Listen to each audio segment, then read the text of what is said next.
Okay, this is a beginner's guide to a DSLR on which to buy. This Sony A58 or Alpha 58 is a good starter DSLR. If you're getting into DSLR and you're not sure if this is going to be something more than just taking pictures, this is probably a way to get started. This camera is cheap.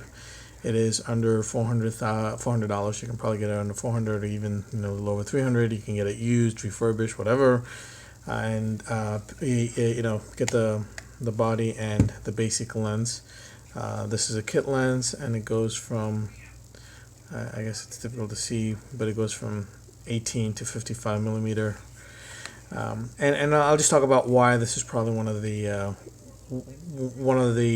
good cameras to get, and to see if you want to continue photography or not. And if not, then that's it. Or if you do want to continue, you can look into higher end cameras. Okay, so this is a 20 megapixel camera. It's translucent in terms of its mirror technology.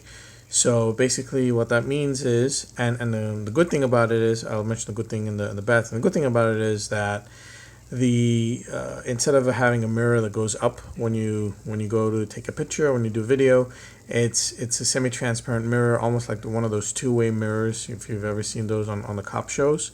And most of the light goes and hits the sensor. 30% of it, whatever, gets reflected up to the autofocus sensor. So basically it can autofocus without moving the lens. Now the good thing about it is that when you do video, so when we it would help if I removed when we do video, it'll automatically focus what's in front of you. It's having a tough time because I guess it's too close for it to focus. And then again, this is, you could do live view. So what you see here in live view, what you see here in the viewfinder is exactly the same thing. That allows you to do it. So that's why you don't have an optical viewfinder, because there is no mirror that's reflecting.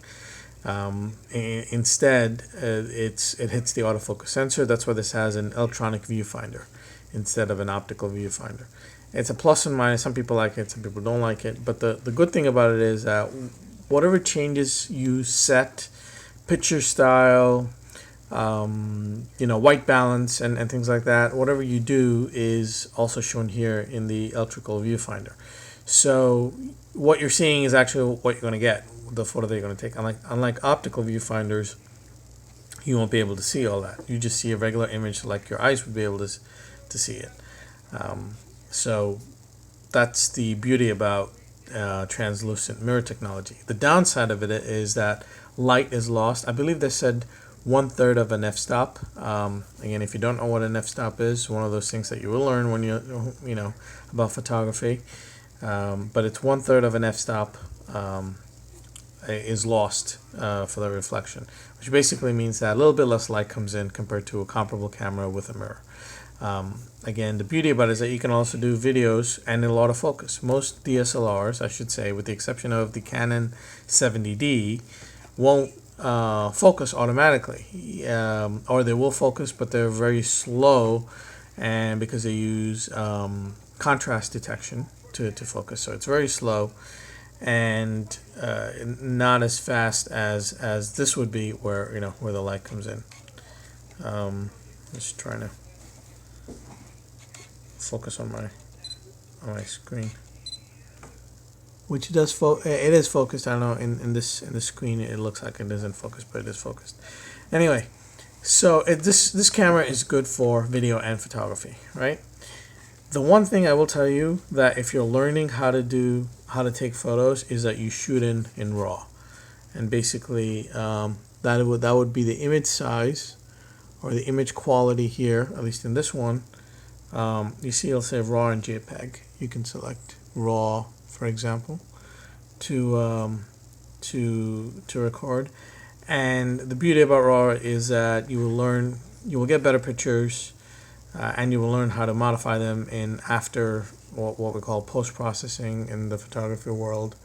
and you'd be able to make modifications to it, adjusting the color, adjusting the sharpness, and things like that. So if you are serious about photography, you shoot in RAW and you look into post-process, if you want great pictures.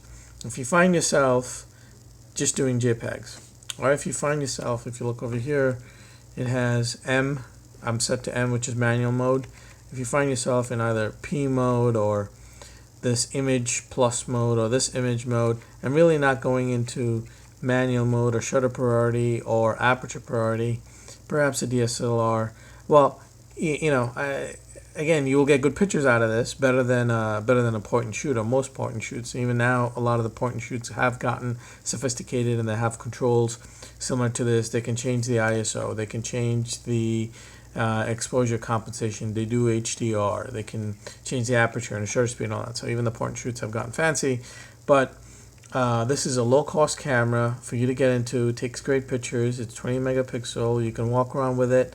It's plastic, obviously, but it's pretty strong. Has a pop-up flash. Has some picture styles and things like that. I won't get too much deeper into it because that could just go on forever. The only thing that would say it's probably a negative on this, but really not a negative, is that the actually, let me show it off. The mount where the lens mounts to is plastic. So if you look at this outer part, this is all plastic, and this lens is plastic too. So I mean, you get what you pay for, but this is really not a big deal. I mean, this plastic is strong enough. It's a lightweight lens, so it's strong enough. But if you do stick on anything that's heavy, you may tend to you may damage it. I don't think it recognized the lens. Anyway, let me make sure. Yeah, you have to align these dots. I don't know if you could. Probably not.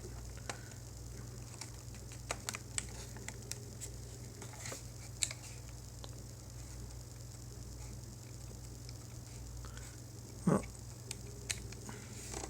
Okay, I have to see why. Okay, the reason why that was happening is because I was holding it. So, oh, I forgot to mention this has a tilt. Has a tilt feature, so you can hold it down. Hold up the camera, or you could tilt it this way, and to go down and take the picture, so that you don't have to get down to the floor. It's not an articulating lens. I mean, it's not an articulating LCD where some of the other ones open up, but it tilts up and down, which is good enough for most applications. Has a very good menu system.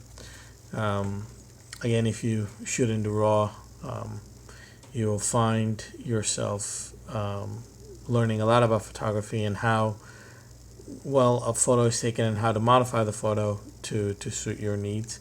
It does great video. It autofocuses well video, so you actually got have a very good video camera and a good DSLR for for $400. So it's very versatile, I should say.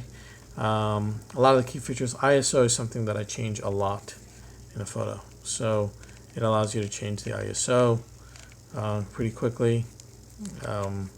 I leave mine in manual mode to come up, and that allows me to change the shutter speed using this, and I can change the aperture using this button, the plus or minus, the exposure compensation button, and then turning the wheel.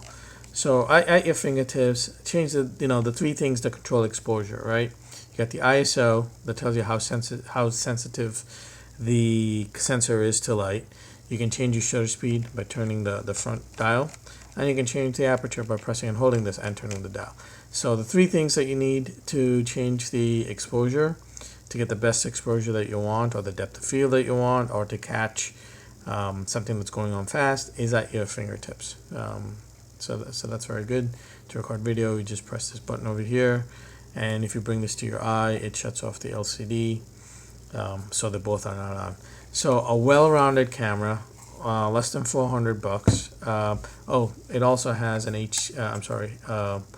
a microphone jack. So if you're, you can use a microphone, external microphone. If you're doing video, you get very good quality audio into that.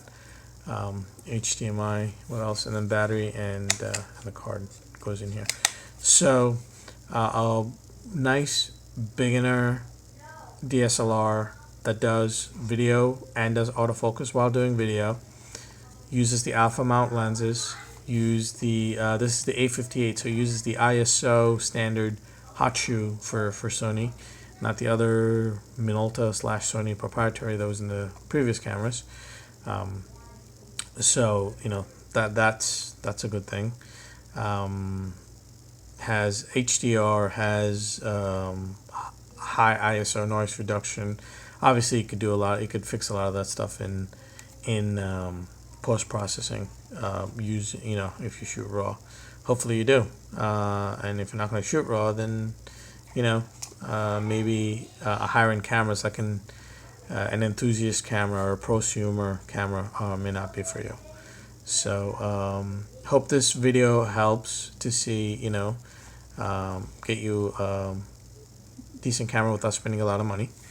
And I apologize that if this video is out of focus because I'm using my daughter's phone, which doesn't focus very well, and because actually this is my camera that I use to shoot videos in, so I want to do a video of it.